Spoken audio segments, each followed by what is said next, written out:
highly doubt that Ed Reed is walking away thinking that we're in a good spot. I would be very, very surprised with Ed Reed now at the kind of at the helm. Not really, but he's very involved. Obviously, I would be very, very surprised if some changes are not made to the staff Okay, well, this I season. agree with that, but I will tell you this. I will not be surprised one iota if Ed Reed, if it's announced that Ed Reed is not going to continue being our chief of staff. Yeah, I think that's a good point too. Yeah, Like, yeah, because I we see we what you're have a saying. we have a coach who's trying to sell us that we had a good year, okay? And it's like 8-2 is cool, but if you really look into it, it's cool if you're looking at the standings in a newspaper and don't have the internet. But if Mm-hmm. you do a quick Google search into who we beat or you watch the games, then you know that we're barely beating these 500 teams.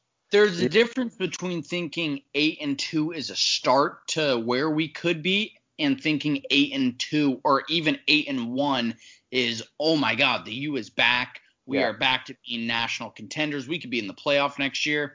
And that's why I pride this podcast on saying that we have such a long way to go. yeah, Um, do. if Ed Reed leaves, then we are in deep, deep trouble.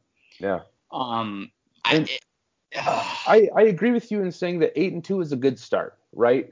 But here's the problem, and I'm gonna cut it pessimistic just so nobody's surprised when we go 7-5 or 8-4 next year. And that's not my official prediction because we don't know who all is coming back. But your six best players are transfer guys. They're not guys that developed internally, okay? Which is very concerning. I know that we can reload in the transfer portal and that's fine and stuff. I'm not anti transfer portal. But what I am anti is when you roll out a really bad team last year and then the next season, not many of the guys improved. You had to bring in an influx of new talent to make our team better.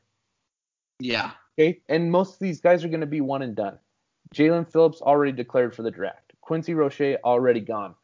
Bubba Bolden could be gone. Brevin Jordan could be gone. Jose Borregales already declared for the draft. Okay, so we know that Lou Headley's coming back.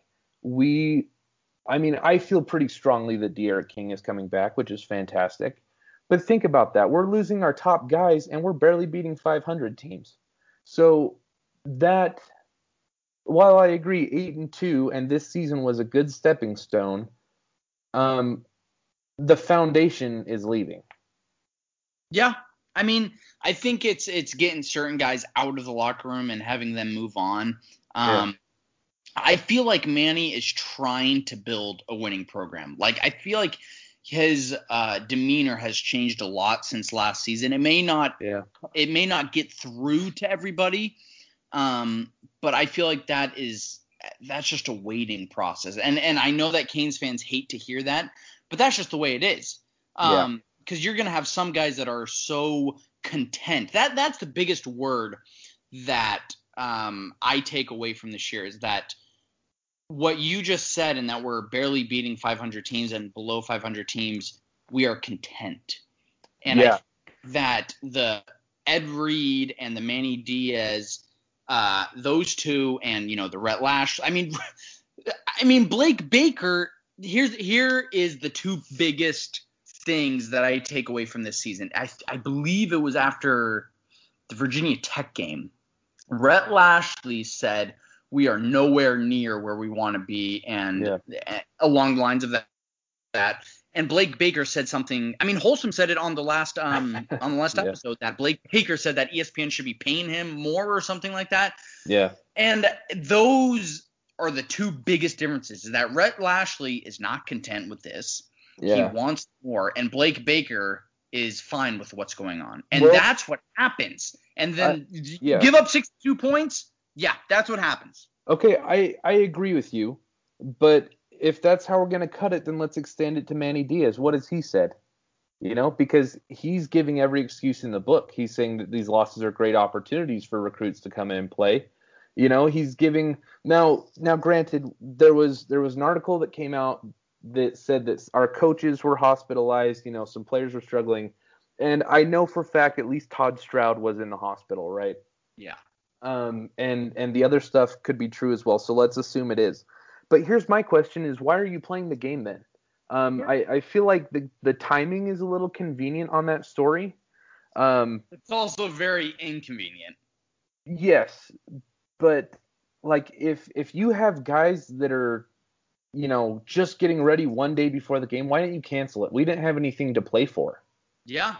Because Well, if we you canceled the said game, we're in that. the Orange Bowl. I think it was the week before or immediately after the Duke game when you said, what's the point of playing the UNC game? And when stuff like that comes out after the game, like why are we playing that game? It just kind of comes across as an excuse when it comes out after, right? Yes. Like I'm not trying to belittle anybody's health trials, right? If it's legit, it's legit, and I'm not trying to say that they should toughen up or whatever. But if the health problems were that bad, the game should have been canceled, and it also would have made sense because there was nothing to play for. We'd be in the Orange Bowl right now if we canceled that game. And so why risk your staff and your team to get embarrassed on national TV and then play in the cheesy cracker bowl? Like, it's just stupid. It doesn't make any sense. There's not an ounce of logic in that idea. Yeah.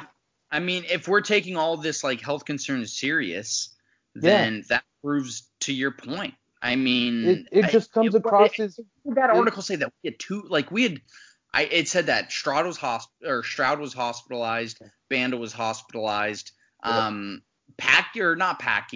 Baker was very sick. I think it said that. If that's the case, why would we play?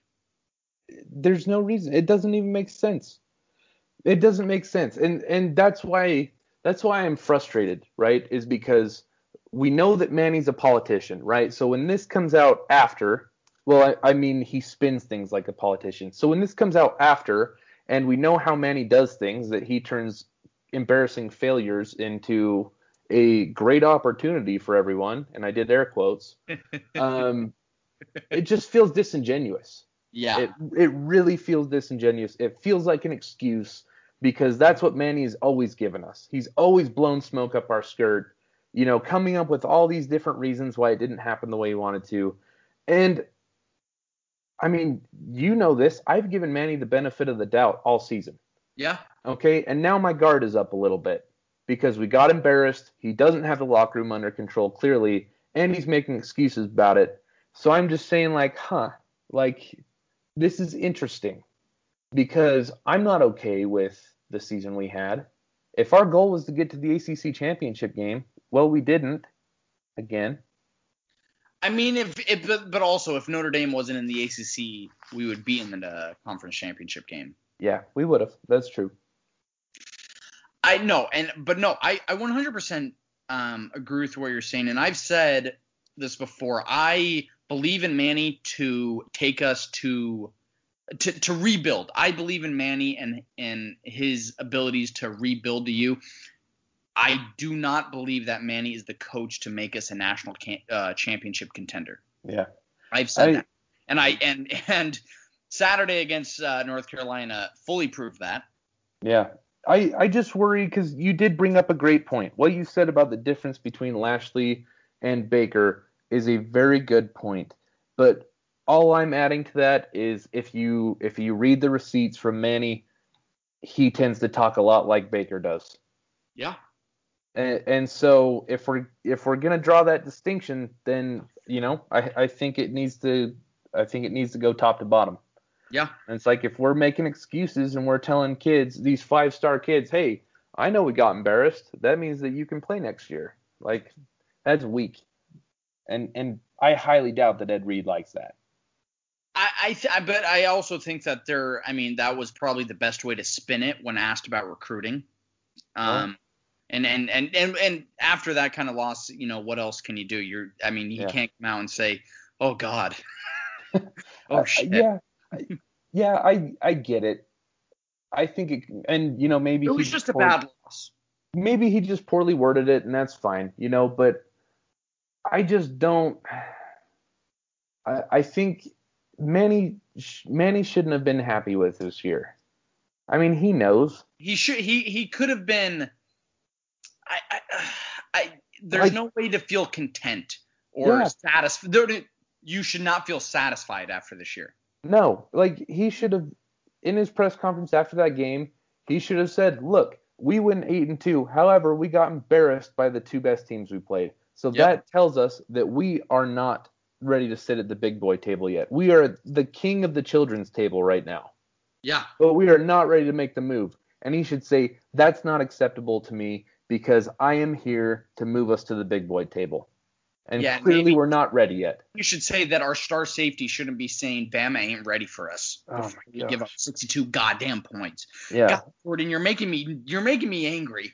Well, I'm bringing up good points. No, you are. No one wants to hear it. And you know what? You know what the worst part is that they're 100% true. Any Cane fan that is satisfied with this kind of season and that is the last showing, hopefully if we can beat Oklahoma State and get a bowl win, I will 100% feel a lot better about this season, because a bowl win, it speaks volumes in my opinion.